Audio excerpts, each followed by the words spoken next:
Top Med Talk. Well, hello and welcome to the show. It's Top Med Talk, and we are at Euroanaesthesia 2024 in Munich, Germany.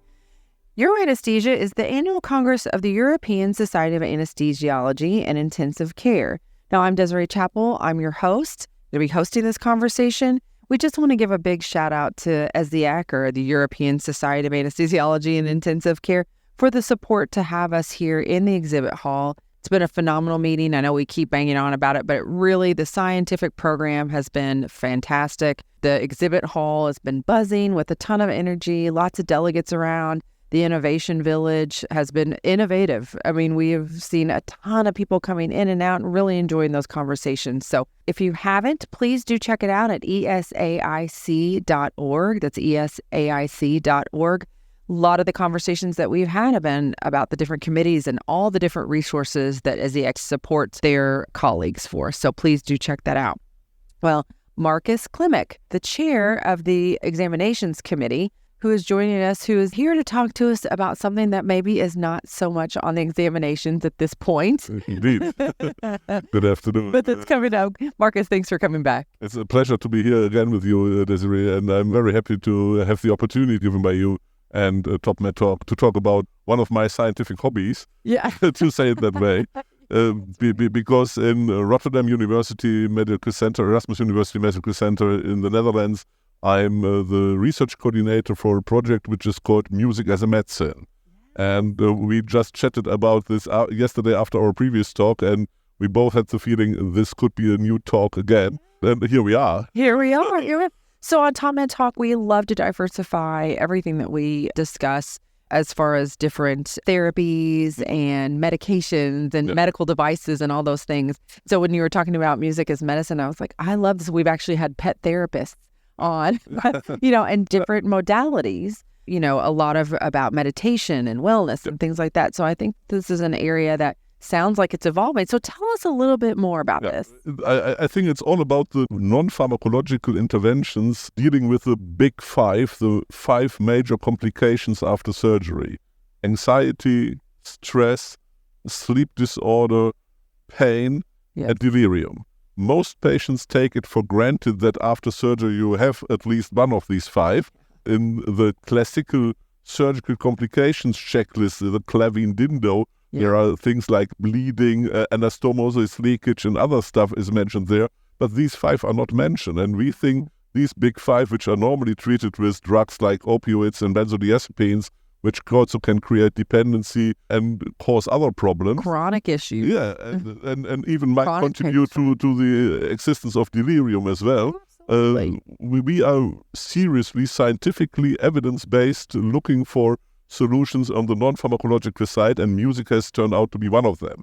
We have already published a lot of paper really creating evidence, because everybody knows that you can use music with a certain goal.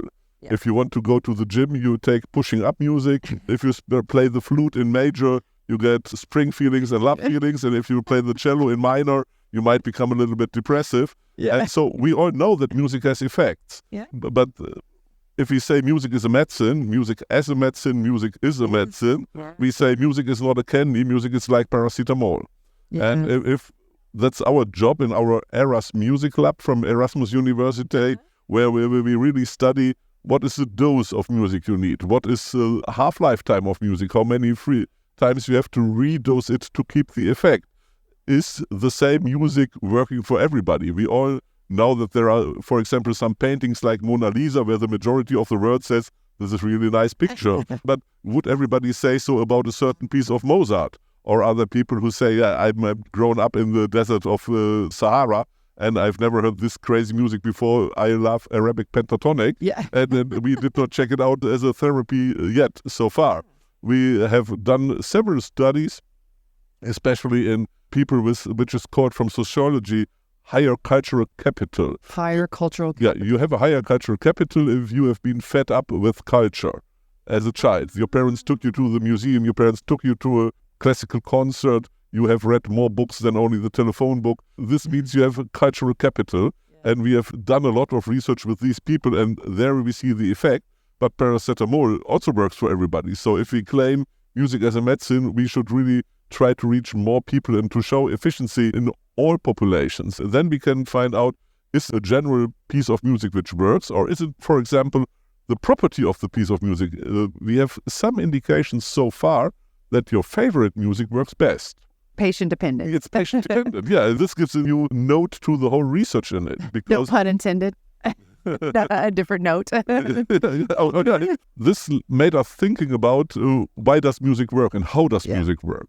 And we know there is a good basic research done already that we have in our brain a rewarding system. And this rewarding system involves several hormones, endorphins, oxytocin, they are part of it. Dopamine plays a role. And whenever we listen music and we like it, we activate our rewarding system. And this helps against pain, this relieves stress. So there are some of the effects we see can be explained via this. And how does it happen that we like a piece of music? It's our taste, it's our history. What are we used to listen while we grown up? Let me give you an example. If you choose a certain radio station, you do it and you listen to it because you know kind of that every hour at least 2 pieces come along you really love. Yeah. And if you want to increase the number of pieces you love, you make your own playlist. And recognition and prediction, this is very important for the rewarding system. You try to predict, I will get rewarded. But it works even better if you have also some surprise. Because if you choose a radio station, the surprise is that you don't know exactly what are they playing when. Yeah, and the genre is the genre is in general, you know, but this song that it would come right now, oh, what a surprise. And this surprise is also great for the rewarding system. And it works the same if you put up your own playlist. You have a high level of prediction because you have made up your own playlist, but the most people put it on shuffle because you love the surprise. Yeah. And together you think, oh, what am I, a great DJ? And put up this list and it works in any sequence. And this effects together, we do some studies, for example, where people may bring their own chosen music and they give themselves electroshocks, of course, or same. but you can check the pain tolerance on these electroshocks and you see that music can increase the pain tolerance. Really? Yeah. That's so interesting. So has anyone done any work about actually looking at hormone levels? It's very tricky and it's much more invasive. If you take volunteers and you give them a questionnaire, it's okay. It sounds like it's something good for residents to do. Especially for residents, ethical criteria are even more serious because there is dependency. Yeah, well, that's true. No, we are not doing this. I won't recommend. Oh, it's fascinating. So it's interesting that you bring this up. So about, I don't know, probably 10 years ago at the facility where I was working, we actually had therapists that we were doing music therapy and doing some studies and things like that. It was wonderful. And we had an iPod and you could opt in as a patient and say, yes, I want my little iPod and I would like country music. I'm from Kentucky. Or I would like classical music or whatever. And people would come and have their little earbuds in there. All our studies we have done were done with recorded music. And in our hospital, patients have a tablet where they also can choose the music they would like to listen to. It's actively offered in some of the departments already that the patients can take it to the OR even and bring it with them home. But implementing the findings we have already, there's a Dutch guideline, for example, on perioperative music application, that it should be done. Not all countries are that far, but the Netherlands are. There's also tricky. You have a guideline recommending implementation, but you have to do it finally. Yeah, right. And I know. Somebody has to find a method. How will the music come to the patient? How will the music accompany the patient to the OR? If the patients take their own iPhones and they take pictures from the recovery room, this will not be appreciated. Right. Is it hygienically fine to bring everybody his own iPhone? What if the iPhone breaks down and the patient has to be recompensated for that? So there are lots of issues which must be solved for successful implementation. And also the insurance companies, if we say it's part of standard care, they should pay for it actually. And these are also negotiations going on. And next to recorded music, you have some actively live-produced music. People going with a cello to the ward. There are guitar therapy. We hear the acoustic therapy. There are hospitals which have artists in residence. Just like they have medical staff, they have medical artists. We also see that this has effects, but they have not yet that much data produced as with the recorded music because it's more difficult. You have not only the music, you have also the personal interaction between the one who is playing, and there are also other aspects, hygienic. You can't bring an whole orchestra to an ICU box. So, wouldn't work so well. The alarms are probably at the wrong pitch too. So, no, but it's also the artists themselves. They must be trained the rules of the hospital team life. They will get confronted with some suffering on certain wards, and this recorded piece of music doesn't feel the suffering. So you don't want the orchestral players to go burn out because they've seen too much drama on an hospital ward on the other side. So I think that our choice to do it with recorded music is a very operational one and a pragmatic one. We always did the little MP3 players. Yes. So then it, the cost, it wasn't super cheap, small, but also sustainability should be considered with earplugs, and so there are a lot of issues touching the field of implementation right now. But you know what shouldn't be a barrier if we found something. I mean, all of it, well, I would say a lot of us listen to music in our everyday lives, and that does help with us. If you're getting ready, like you said, buzzed up and ready for a competition or a ride, or, I mean, I'm a mountain biker and love to listen to some music to get going and get my heart rate up a little bit too, And then also whenever I'm stressed out, it's like, okay, different playlist. Yeah, absolutely. and the one important aspect is in our studies so far, we always make listening to music a very core activity. It's not listening music while ironing or doing the dishes or something like this. It's listening the music as listening the music. You should focus on the music. It's almost like a meditative state, right? Kind of. It works better if you wear a headset and it's not just in the air. It works better if you can focus on the music and you're not distracted by other activities. That's at least what we have seen. We have some indications that about 20 to 30 minutes twice a day will be good effective. And we also use it in one study right now for prehabilitation, that you do it before you undergo surgery and not only for the pain treatment afterwards. And it's too early to say something about the results, but at least we got the protocol and we are starting with it. So it's nice to do, Yeah, that's fantastic. One question that I had is, in meditation and that space and wellness type thing, there's a little bit, I wouldn't say research out there, but there is some information where it's like certain hertz, so like Gregorian chants that are certain frequency, I guess. Yeah. And that they're finding that there is like a frequency that is, calming and things like that. Have you studied it in depth like that? Or are you mostly looking at individualized patient care? We didn't do studies with this ourselves, but if we look at the literature, there are indeed some indications that it might have effect. It depends also vocal, sacral sounds.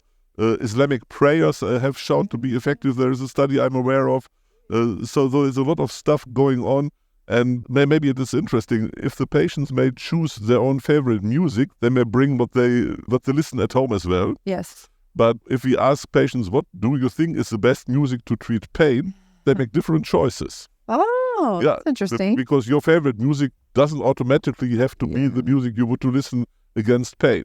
Yeah. But our studies so far have shown that the favorite music works better than the music you think which might work. Would. Yeah. So I'm going to listen to classical music because one would think that classical would be very calm and not. It doesn't have to be classical. Yeah. However, for those of the listeners who are indeed interested in classical music, Google for the Mozart effect.